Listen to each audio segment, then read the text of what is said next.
해결의 자리로 가라. 그러면 해결된다. 해결의 자리로 가라. 그러면 해결된다라는 제목으로 하나님 말씀 증거하도록 하겠습니다. 인생을 사는데 문제없는 인생은 없습니다. 모두 문제를 안고 있습니다. 문제가 있으니까 사람들은 하나님을 만나면 질문하고 싶습니다. 어떤 질문은 되게 쉬운 질문이 있고 어떤 질문은 대답하기 어려운 질문이 있습니다. 우리 하나님 만나면 이렇게 얘기하고 싶은 게 되게 많지 않습니까? 하나님 너무 먹고 살기 힘듭니다. 생존에 관한 질문을 할 수도 있고, 주님 내 진로 어떻게 되는 겁니까? 어디로 가야 됩니까? 내가 무엇을 위해서 이 땅에 왔습니까? 뭐 이런 질문을 할 수도 있다고 생각합니다. 또 질병 가운데 오래 고통 당하시는 분은 왜 나는 이렇게 몸이 아프죠? 왜 내게만 이런 고통이 있습니까? 뭐 이런 질문을 할 수 있다고 생각합니다. 왜라는 질문 많이 하죠. 하필이면 왜 내게? 특별히 자기가 별로 그렇게 죄짓고 살지도 않았는데 닥쳐오는 예기치 않은 그 불행들이 올 때 사람들은 그렇게 느낄 때가 많습니다. 왜 내게만 이렇게 큰 불행이 있습니까? 이렇게 질문합니다. 하나님의 답은 그때마다 좀 다르다고 생각을 합니다. 오늘 질문이 많았을 사람이 하나 있죠. 날 때부터 맹인되었던 사람입니다. 요한복음을 보면은 요한복음에는 전체가 7개의 기적이 나옵니다. 오늘 이 기적이 지금 6번째 기적인데, 요한복음에서는 기적이라는 미라클이라는 단어를 안 쓰고 세메이온이라는 단어를 씁니다. 이 세메이온이라는 단어는 영어로 하면 사인이에요. 표적이다. 사인이라는 표현을 씁니다. 이건 뭐예요? 기적 자체에 메시지가 있다는 것입니다. 이 기적을 통해서 예수님이 드러나고자 하는 것을 보여주는 메시지가 있다는 거예요. 그래서 세메이온, 또 사인, 표적 이렇게 번역을 합니다. 1절을 보시면 예수께서 길을 가실 때 날 때부터 맹인된 사람을 보신지라. 날 때부터 맹인되었다. 이게 태생적 장애인이다 그런 뜻입니다. 우리가 알고 있는 태생적 장애인이 있습니다. 찬송가 작가로서 아마 우리 찬송가에 제일 많은 노래를 작사한 사람일 거예요. 페니 크로스비라는 여자분입니다. 페니 크로스비. 생애 6개월 만에 못 보게 되었습니다. 사실 이건 뭐 태생적이라고 말하기 힘들죠. 그래서 어렸을 때는 봤는데 약을 잘못 먹어서, 최근에도 이게 가습기 뭐 이런 거 잘못 틀어가지고 폐상하고 그러지 않습니까? 그러니까 여러분 어린 아이들이 있을 때는 인공적인 거는 접하지 않는 게 좋습니다. 괜히 좋은 거 한다 그래가지고 자꾸 하다 보면 애들이 어려움이 당한다는 거예요. 페니 크로스비도 멀쩡하게 태어났다가 6개월 만에 이렇게 시력을 잃은 케이스입니다. 우리나라에도 잘 아는 얼마 전에 돌아가신 강영호 박사님이 그런 케이스이죠. 16살에 축구하다가 축구공이 세게 날아온 것을 한쪽 눈에 맞아가지고 이게 눈이 실명이 됐어요. 또 이게 반대쪽까지도 연결이 돼서 실명하게 된 그런 케이스입니다. 이거 이제 후천적인데, 이 본문에 나오는 맹인은 날 때부터 맹인이었다 이렇게 얘기를 합니다. 거기다가 거린이랍니다. 8절을 보니까 거리는 것을 보았던 사람들 이런 얘기를 합니다. 거린이다. 그러니까 우리 이렇게 생각할 수 있죠. 맹인이니까 거린되었다. 뭐 이렇게 쉽게 생각할 수도 있지만 가족들이 있잖아요. 그러니까 가족들이 버린 겁니다.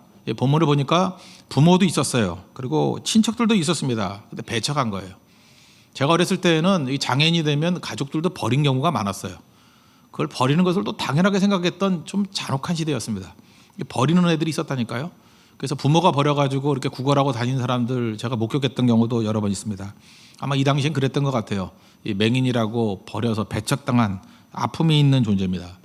그러다 보니까 2절에서 제자들이 와서 묻잖아요. 이 사람이 이렇게 불행하게 태어났는데 이게 누구 죄 때문이냐고. 자기 자신의 죄입니까? 아니면 부모의 죄입니까? 그러니까 당시에는 모든 그 불행은 죄 때문이다 이렇게 생각을 했습니다. 이게 당시의 시대 사상을, 보편적인 시대 사상을 대변해 주는 것입니다. 인과응보론이죠. 욥도 고난당했을 때 그랬어요. 너 무슨 죄를 졌길래 이런 고난당하느냐? 숨은 죄 있는 거 빨리 말해라 이렇게 얘기를 했다는 거예요. 여러분 고난당하시죠? 고난당할 때 자기 스스로에게도 말할 수 있을 거예요. 내가 무슨 죄를 져서 이럴까? 또 그렇지 않다 할지라도 주변에 있는 사람들의 눈초리가 만만치 않습니다. 고난도 힘든데 눈초리도 싸늘해요. 저거 무슨 죄를 졌기 때문에 저런 거지, 그러지 않으면 저럴 리가 있나, 이렇게 정죄하는 눈초리가 있다는 것입니다. 힘들고 힘든 거예요. 근데 예수님의 답은 무엇입니까? 3절을 보니까 이건 누구 죄 때문에 그런 게 아니라고, 하나님이 하시는 일을 나타내고자 함이라고. 하나님이 하시는 일이 뭡니까? 사명이잖아요. 예수님께서 우리의 삶의 모든 것들을 결과론으로 얘기 안 해요. 그걸 통해서 하나님의 일을 할 게 있다는 거예요. 사명이 있다는 것입니다. 심지어 여러분이 당하는 불행이나 고난도 하나님께서 사용하시는 사명이 있다는 거예요. 이 4절 5절 보니까 예수님이 지금 낮이니까 일한다 그러면서 내가 빛을 주는 사명을 주기 위해서 이 땅에 왔다 이렇게 설명을 합니다. 다시 말해서 이 맹인한 사람을 고치는 사건들, 어둠에 있는 맹인한 사람에게 빛을 주는 것을 통해서 또 다른 많은 어둠 가운데 있는 사람들에게 빛을 줄 수 있다는 것을 보여주기 위해서 너는 택함 받은 백성이라는 거예요. 참 중요한 거죠. 내가 어려움 당하고 고통 당하고 있지 않습니까? 그때 예수님이 오셔서 이렇게 얘기하는 거예요. 너 죄 때문 아니야.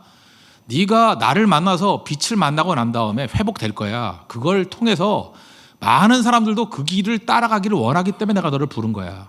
미래지향적이죠. 소망적이죠. 그래서 우리의 삶의 모든 것은 예수님 만나면 해결될 문제입니다. 그리고 나만 해결될 문제가 아니라 이걸 통해서 또 많은 사람들에게 희망을 주고 용기를 줄 그런 사명이 있는 불행이라는 거예요. 예수님의 시각이었다는 것입니다. 그래서 세메이온, 표적이에요. 메시지가 있다라는 것입니다. 여기서 맹인은 우리를 상징합니다. 우리 모든 사람들을 상징해요. 우리는 암흑 속에서 태어나고 암흑 속에서 살아가고 있습니다. 앞을 못 봐요. 비참하지 않습니까? 인간임에도 불구하고 존귀함을 잃어버렸습니다. 거린이에요. 먹고 살기 바쁩니다. 어떤 의미에서 많은 부분에 있어서 어려움 가운데 놓여 있습니다. 앞이 다 막혀 있어요. 예수님 만나면 눈이 열린다는 거예요. 빛을 보게 된다는 거예요. 우리는 맹인이기 때문에, 영적 맹인이기 때문에 다 두려워하고 불안해하고 있습니다. 답은 뭐예요? 예수님 만나면 빛을 만난다는 거예요. 오늘도 우리가 본다고 하지만 영적으로 맹인된 사람이 얼마나 많이 있습니까? 암담하죠. 아무것도 안 보이죠. 언제나 불안과 두려움에 눌려 있죠. 이 어둠 속에 있습니다. 예수님 만나면 빛을 만난다는 것입니다. 예수님이 빛이에요. 예수님이 생명이고, 지금도 계속해서 불안한 분들이 있죠. 예수님이 평안 되십니다. 병든 분들이 있죠. 예수님이 치유 되십니다. 예수님이 우리의 풍성함이 되신다는 거예요. 예수님 만나면 된다는 것입니다. 문제는 예수님 만나는 건데, 예수님을 어떻게 만나게 되는지 그 과정을 한번 봅시다. 회복의 과정들을 보면 첫 번째는 예수님이 먼저 찾아오신다는 것입니다. 예수님이 우리를 먼저 찾아오신다는 거예요. 1절 보십시오. 예수께서 길을 가실 때 날 때부터 맹인된 사람을 보신지라. 누가 먼저 봤습니까? 예수님이 먼저 봤습니까? 맹인이 먼저 봤습니까? 이건 질문도 되지 않아요. 맹인은 볼 수 없습니다. 우리가 그래요. 우리도 맹인이에요. 영적 맹인이기 때문에 우리는 볼 수 없습니다. 그래서 누가 먼저 봤냐? 이거는 질문도 되지 않아요. 우문입니다. 예수님이 먼저 우리를 보셨습니다. 그리고 우리에게 찾아오셨다라는 거예요.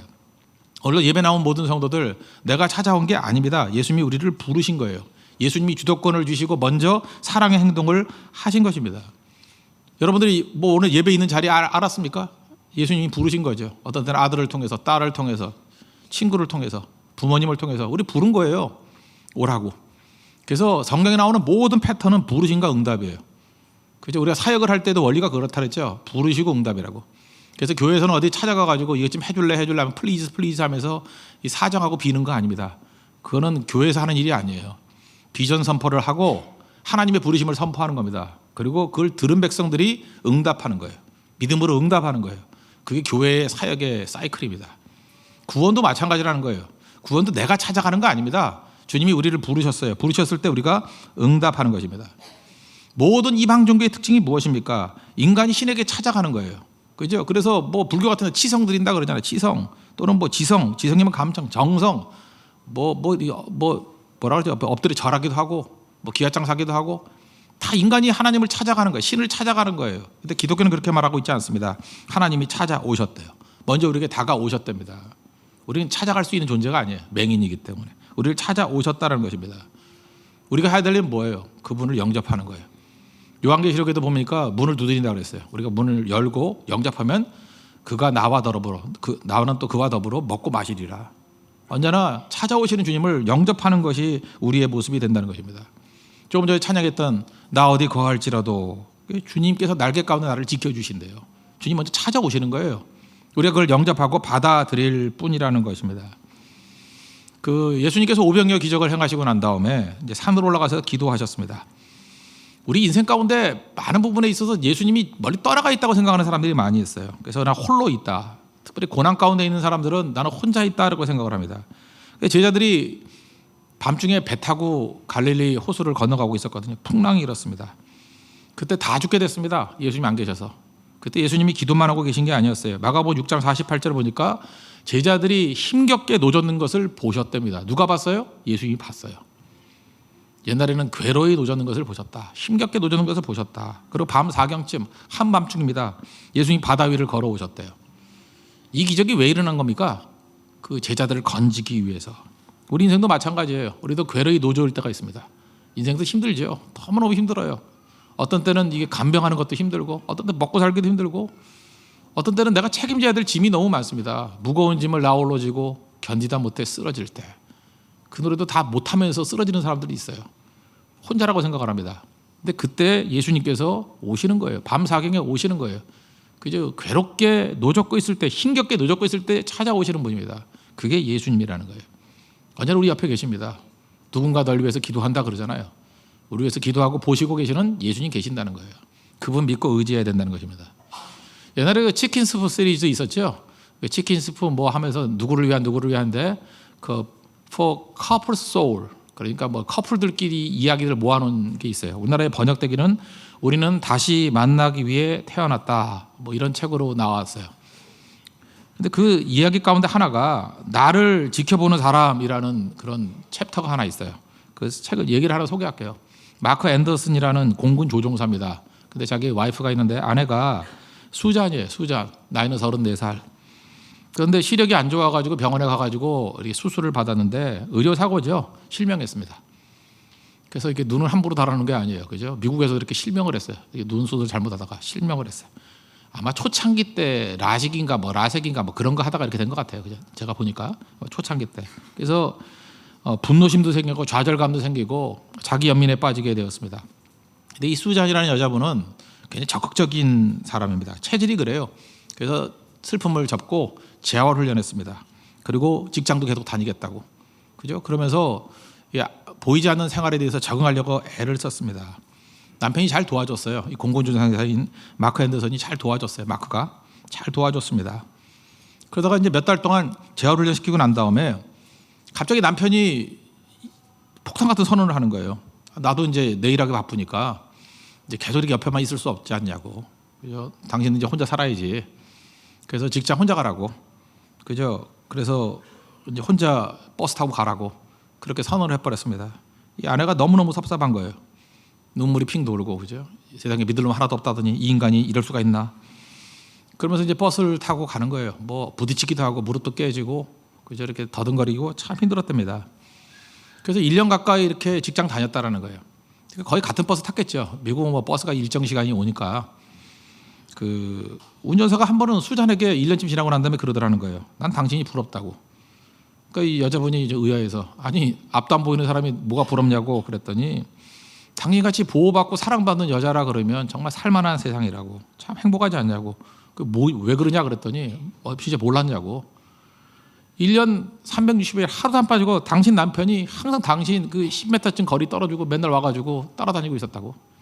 쳐다보고 있었고 돌보고 있었고, 그죠? 이게 위험을 막아주기도 했고 계속 그랬다라는 거예요. 참 여자들은 남자 마음을 몰라요, 그죠? 좀 알아요. 알라고. 남자들이 그렇게 매정한 게 아니에요. 왜 그랬겠어요? 자기 아내를 이렇게 세우려고, 혼자 뛰게 만들려고. 그렇지만 그걸 어떻게 내팽개 주겠어요? 멀리서 바라보고 있었던 거죠. 전 이걸 바라보면서 이게 예수님 마음이라고 생각을 해요. 예수님이 우리를 이렇게 하신다고요. 절대 버려두시는 게 아니에요. 보고 계시는 거예요. 보호하고 계시는 거라고. 찾아오시는 거라고. 그래서 1년 동안 쳐다보는 운전사까지도 참 당신이 부럽다고. 이런 사랑을 받고 있으니 우린 더 하겠죠. 주님이 더한 사랑으로 우리를 붙들고 계신다는 것입니다. 그래서 잊지 마십시오. 나를 먼저 찾아오시는 예수님이 계신다는 거. 그게 우리를 하여금 든든하게 만드는 원동력이 된다는 것입니다. 두 번째 단계는 뭐냐면 예수님이 우리에게 오셔가지고 문제의 근원을 터치해 주신다는 거예요. 만져주시는 거예요. 주님이 만져주시면 회복이 된다는 것입니다. 여기 6절을 보니까 이 말씀을 하시고 땅에 침을 뱉어 진흙을 이겨 그의 눈에 바르시고 참 더럽게 고치셨어요. 그죠? 예수님은 능력이 있으신 분이기 때문에 말씀만 하셔도 눈이 떠질 건데 그저 이렇게 침을 태 뱉어가지고 그러니까 많이 뱉었겠죠. 진흙이 이겨가지고 이렇게 눈에 바르셨어요. 제가 볼 때 제일 더러운 기적이에요. 그죠? 이게 왜 이렇게 하셨을까? 이 주석가 중에 벵겔이라는 분이 있습니다. 벵겔 주석, 굉장히 권위 있는 주석이에요. 벵겔이라는 분은 이렇게 해석을 했어요. 이거는 더러운 치유가 아니고 이 내용의 핵심은 뭐냐 하면 예수님의 창조자적인 능력을 보여주기 위해서 그렇다. 우리 태초에 우리 인간을 만드실 때 진흙을 이겨가지고 만들었죠. 그죠? 그 진흙을 이겨서 인간을 창조하셨잖아요. 예수님이 그 창조의 능력이 있다는 것을 보여준다는 거예요. 그러니까 눈을 고쳐주는 정도가 아니라 새로운 눈을 창조해준다. 재창조해준다. 그런 메시지가 있다는 거예요. 우리 인생에도 창조자 하나님이 계심을 믿습니까? 삶에서 고쳐줄 정도가 아니에요. 내가 너를 새롭게 창조해주마. 만들어주마. 그게 주님의 뜻이라는 거예요. 예수님이 우리에게 터치해 주시면 새로운 창조 역사가 나타납니다. 없었던 것들이 있어져요. 그래서 로마서 4장에 나오잖아요. 아브라함에게서의 믿음은 어떤 거였어요? 없는 것을 있는 것 같이 부른다잖아요. 그 내용의 뜻이 뭔지 알아요? 창조의 하나님이 창조의 능력을 보여줬다라는 거예요. 없다고 탓하지 마십시오. 뭐 근거가 있어야 시작하지. 그렇지 않아요. 진흙을 이겨서 눈을 치유하시는 하나님, 눈을 창조하시는 하나님이 우리 하나님이라는 거예요. 우리 예수님이라는 거예요. 그분 믿고 나아가면 이길 수 있다는 것입니다. 사실 거린입니다. 문제 해결 뭐 동전 줄 수 있죠. 뭐 도와줄 수 있죠. 뭐 집 줄 수 있죠. 다 이게 근원 치료는 아니죠. 근원적인 치료는 어디에 있어요? 눈 뜨면 돼요. 눈 뜨면 일할 수 있어요. 눈 뜨면 인간다울 수 있어요. 인간답게 살 수 있어요. 눈 뜨면 모든 문제가 해결되고 눈 뜨면 근원적인 존귀함을 회복할 수 있다는 것입니다. 이게 예수님께서 하시는 일이에요. 오늘도 여러분의 삶에 많은 문제 가지고 우리 눌려 있습니다. 그래서 구하라 그러면 뭘 해줄까? 그러면 항상 문제만 들고 나와요. 근데 예수님이 터치해 주시면 문제의 근원을 치유해 주신다는 것입니다. 우리를 강하게 만드셔요. 제가 철학기도 때 한번 소개를 했죠. 그 필립 얀시의 아무도 말해주지 않은 것들, 거기 보니까 이런 얘기를 해요. 미국 핵잠수함 하나가 이렇게 좌초가 됐대요. 이게 바다 깊숙이 빠졌답니다. 그랬더니 얼마나 이게 깊은지 아마 마리나 해구쯤에 빠진 것 같아요. 그죠? 너무 깊이 떨어졌더니 수압이 세잖아요. 수압이 세니까 10cm 정도 되는 철판이 그냥 종이같이 구겨져 버렸대요. 그래서 그것을 탐사하기 위해서 강철구, 이렇게 동그랗게 만들면 압력을 골고루 받잖아요. 30cm 정도 되는 거.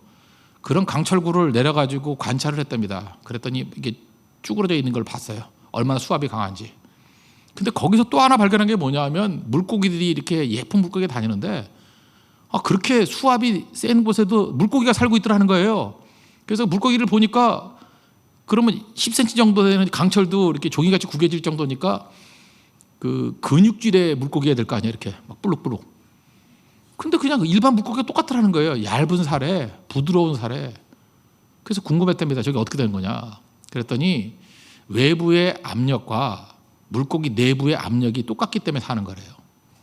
그러니까 그 물고기는 작은 같이 보이지만 그 안에 엄청난 압력이 있는 거예요. 그 압력과 똑같은 더 강한 압력. 그러니까 살아남는 거죠. 많은 사람들이 어려움 당하면 외부의 압력 때문에 우리는 쪼그라듭니다. 우구라들 버려요. 근데 어떤 성도들은 그런 가운데서도 평안하게 살아가요. 이유가 뭐예요? 내적인 능력이기 때문에요. Indwelling Holy Spirit. 내 안에 내주하신 성령이 계시기 때문에. Indwelling Power. 내 안에 내주하신 능력이 있기 때문에. 주님 그렇게 우리를 이끌어 주신다는 거예요. 주님이 터치해 주시면 힘이 생깁니다. 이렇게 세워 주신다는 거예요. 이번 특별 새벽 기도회 때 로마서를 공부하고 있는데 로마서에서 강조하는 게 뭐예요? 죄를 위해서 다 죽었던 우리들 살려주시는 방법이 뭐예요? 우리 안에 속에 있는 것들을 강하게 만드시는 거예요. 죄를 씻어주시고. 그럼 이겨낼 수 있다는 것입니다.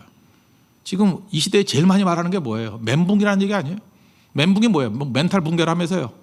멘탈 붕괴가 뭡니까? 속이 다 무너져 있다라는 거예요. 심해에 들어가면 우린 다 죽어요. 조금만 어려우면 다 죽어요. 그냥 별거 아닌 일에 퍽퍽 쓰러져요. 말 한마디에 쓰러져 버려요. 그거는 믿음이 아니고 그 사람의 그 체질이 좀 적극적으로 보였을 뿐이에요. 믿음 있는 사람은 절대 안 넘어진다고. 믿음은 뭐예요? 내적인 압력을 외적인 압력보다 더 강하게 만드는 힘이에요. 믿음 붙드셔야 됩니다. 예수님이 터치해 주시면 이 근원을 치료해 주신다는 거예요. 예수님의 터치를 통해서 이런 창조적인 능력이 새 마음이 여러분 심령께서 창조되는 은혜 역사가 있기를 바랍니다. 그게 믿음이라는 거예요. 세 번째 단계는 뭐냐? 기적을 맛보려면 보냄의 자리까지 가야 된다는 것입니다. 치유받은 장소가 어디냐면 실로암이에요. 실로암. 실로암이라는 뭐 군대에서 옛날에 맨날 노래도 부르고 그랬죠. 실로암이 뭐냐 하면 보냄을 받았다는 뜻이에요. 가로치고 보세요. 실로암은 번역하면 보냄을 받았다는 뜻이다. 실로암 그 연못은 여러분들 그 히스기야 왕 때 이게 파놓은 거예요. 이게 발견된 게 60년이 채 안 됐습니다. 지금 이스라엘에 이게 기록만 있었고 이게 과연 있을까 그러다가 이게 발견이 됐어요. 지금 이스라엘 관광하면 실로암 못이 이렇게 지하 터널로 연결돼 있어요. 원래 예루살렘 성 안에는 우물이 없었습니다. 그래서 밖에 이 성 밖에 기온샘이라고 있어요. 그러면 이게 포위가 돼버리면 물을 뜨러 갈 수가 없잖아요. 그러면 물 없어서 다 죽잖아요. 그래서 히스기야 왕 때 그때 사내립이 이렇게 포위를 했거든요. 그 전에 대비하는 걸로 기록에만 있어요. 실로암 연못에 물을 끌어왔다고. 그러니까 지하 터널을 뚫어가지고 500m, 지하 500m 터널을 뚫어가지고 기온샘에 있는 물을 실로암 물까지 끌어당겼다고요. 그래서 성 안에서도 물을 마실 수 있게 만든 거. 그게 실로암이에요. 실로암은 하나님의 은혜와 하나님의 축복의 상징입니다. 그래서 여러분들 이사야서 8장 6절을 보면은 거기서는 실로암을 실로아라고 기록돼 있어요.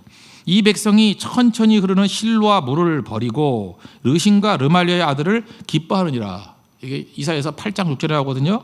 천천히 흐르는 실로암을 버리고 르신은 아람 왕이에요. 그리고 르말리아의 아들, 르말리아는 이스라엘 왕이거든요. 이건 뭐예요? 세상의 힘이라는 거예요. 그러니까 어리석은 백성들은 하나님의 임재와 능력을 의지하지 않고 인간적인 힘만 의지한다, 그런 뜻이라고, 이 뜻이. 그러니까 하나님의 임재를 의지하는 게 뭐예요? 실로암이라고요. 그러니까 실로암이라는 게 상징적인 의미가 있죠. 실로암에 가서 씻으라, 이건 뭐예요? 하나님의 능력을 의지해서 씻음 받으라는 거예요. 그런데 예수님이 그 자리에서 고쳐주지 않고 어디까지 가라 그랬어요? 실로암까지 가라.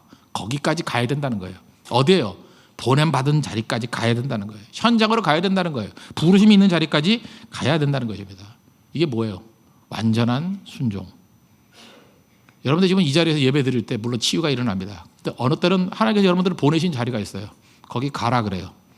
거기서 치유받는 거예요. 예를 들어서 뭐 특별 새벽 기도, 그러면 기도의 자리로 와라. 그럼 거기서 마지막 치유받는 거예요.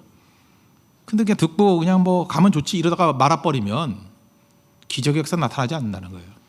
성경 현장에 가라 그러면 현장에 가야 능력이 나타나는 거예요. 기적이 나타나는 거예요. 근데 우리는 마지막 순종이 안 되는 거예요. 뭐가 2% 부족한 거예요. 요한복음 2장에 보면은 가나 혼인잔치에서 예수님의 첫 번째 기적을 보지 않습니까? 그 기적의 내용이 뭐예요? 무슨 말씀을 하시든지 그대로 하라. 이게 뭐예요? Full obedience. 완전한 순종을 하라는 거죠. 무슨 말씀하시든지 그대로 하라. 여기 두 가지 의미가 나와요. 물을 갖다 붓는데 어디까지 부어요? 아구까지 붓니. 철철 넘치도록 아구까지 부었더니 완전한 순종이죠. 그리고 하인들이 갖다 주었더니 완전한 순종이죠. 그때 물이 포도주가 된 거예요. 실로암까지 가야 됩니다. 보냄 받는다고 가야 된다는 거예요. 완전한 순종. 여리고성 무너뜨릴 때도 마찬가지죠.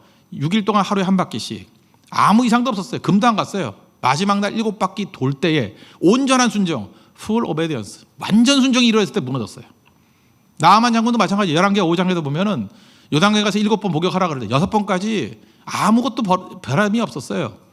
마지막 7번째 온전한 순종이 있었을 때 나병이 나와서 어린아이 살같이 되었더라. 이게 순종입니다. 우리 인생도 마찬가지입니다. 기적 맛보기 위해서 제일 중요한 게 뭐냐? 순종 현장까지 가는 겁니다. 완전한 순종이 있는 거. 그게 치유의 역사가 있다는 거예요. 하나님께서 우리를 부르셨습니다. 우리의 지금 소경같이 맹인같이 문제투성이에요. 먼저 찾아오시는 예수님이 계십니다. 넘어질 필요 없어요. 보고 계셔요. 예수님이 우리 오셔서 터치해 주십니다. 그러면 기적이 나타나요. 이제 우리가 말씀한 게 뭐예요? 보냄받은 그 자리까지 가라는 거예요. 거기서 기적의 열매를 맛볼 수 있는 승리의 종이 되라는 것입니다. 흔들리지 말고 현장까지 나가서 승리를 이루는 믿음의 신실한 종 되기를 축원합니다.